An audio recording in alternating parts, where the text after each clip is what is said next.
বাদুর পানি তো আর ধুইলে পান না না না আমি বলছি কি 10টি আপনি ড্যাম করে খেলা আমার হালাল হোক কিন্তু চুরি করে রাখেন অরিজিনাল মসজিদ দুই ভিতরে এমন নয় যে এর মধ্যে আমি ভাস করি না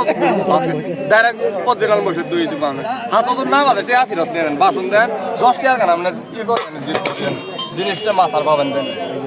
হলো মহিষের দই ওই মেয়ের হাত থেকে সুন্দর ভালো মানের মহিষের দই আলা দেখেন 4টা ও ভাই কইলাম না আমার 2 জন হাত না বাদ আমি এড়াটি দাম নেই আমরা 100 দই দই হলেই মসজিদ দই দই ননি থাকা লাগবে ও ভাই 180 মাল 150 4 টাকা কত ভালো লাগবে আপনি শেষ হইতে আল্লাহ ভালো জানে আপনি যা বললেন হাফ ঘন্টা লাগবে হন ও ভাই ওই যে সাংবাদিক ভাইরে জানে কাপ দই ভালো না হাফ ঘন্টা মানে ভাই এমন লোক আছে ভাই এড়া ফোড়া দই পানি ওই জায়গায় একদম পুরোটা নিয়ে যাবো দর্শক ও গায় 100 টাকা বাজারের মধ্যে 100 টাকা আছে দই দেখেন তলো উপরে 100 ভাই তোলে যাও উপরে তা সমান সমান পানি দেখ ফোটাও না এক ফোড়া আমার আমার 4টা দাম কথা কাছে মিল আছে কিন্তু দেখেন আমার কথার কাছে মিল আছে না রিসে দেন আমি ভুললাম না ভাই নিচেও কিরকম উপরে মানে কোন ননি বলে না আমাদের নিচে ননি আছে হইছে ভাই চাটনি বাটা শেষ 5টা আছে না না পাঁচটাই তিনটে মিলে নেন হ্যাঁ মিলে নেন ওটা মিলে নেন ওটা দিয়ে দেন পুরো দেন পুরো দেন দিয়ে নেন দেন সবাই দেন দেন আটবে দেন ও ভাই আনে তো বকসুন্দর দই কিনে নাম কইছি না বল বকসুন্দর ভাই দই দেয়া পান না দেন তো দইটা তারা ইকরি দেন ভরায় দেন দিছে এই যে ভাই মনে বড় মনের মানুষ দেখে এমনি দিছে হ্যাঁ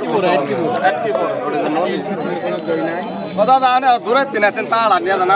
আমার কিছু আমার বেচার সমস্যা নেই বাইরে কি আসছেন নিতে দইটা আপনি দূর অনেক দূর নিয়ে কোন থেকে আসছেন ভাইরা আচ্ছা শেরপুর থেকে আসছেন এই মহিষের দইয়ের ভিডিও দেখা এই যে ভাই এই ভাই কিন্তু টাঙ্গাইল থেকে আসছে ধনবাড়ি থেকে দেখে নিয়েছে তারা অনেক দূর দূরান্ত থেকে মিষ্টি হইলে এক নাম্বার দই কিন্তু মিষ্টি ননি খালে মিষ্টি হবে না না মিষ্টি হইলে এক নাম্বার না ননি খালে বললো টক হইলে এক নাম্বার হ্যাঁ হ্যাঁ চুক্কা হবে আচ্ছা এক নাম্বার যে দই খাইলে এটা কেমনে বুঝবো তেল ভরবো আচ্ছা দেখি বিসমিল্লাহ বিসমিল্লাহ ঠিক আছে ভাই কয়টা খাইছে আপনার দই টক টক টক মজা আছে ভাই কেমন ও দাদা এটা আমরা গরু দিয়ে খাম পেট ভরে খাওয়া গরুর দুধের মধ্যে গন্ধ নাই না এটা মোষের দুধ ও এটা মহিষের দুধ না খেজুরের গুড় নিয়ে রাখবো খেজুরের এছাড়া হবে না ভাই কোথায় না, আমি জামালপুর থেকে আসছি দাদা দইটা আপনি আপনার ওই যে সামাজিক যোগাযোগ মাধ্যমে দেখছিলাম যে নইমিয়ার হাটে আপনার দই বিক্রি হয় মহিষের দই ওরে আপনার জামালপুর থেকে আসলাম পরে এই যে খাইতেছি ভাই ভালোই লাগতেছে নানা টাকা আছে তো আমার আচ্ছা টাকা আছে কিন্তু বড় টাকা ভাইয়ের নাম কি আপনারা কি নিয়মিত এরকম দই মাইসের খাওয়ান নিয়ম মাঝে মাঝে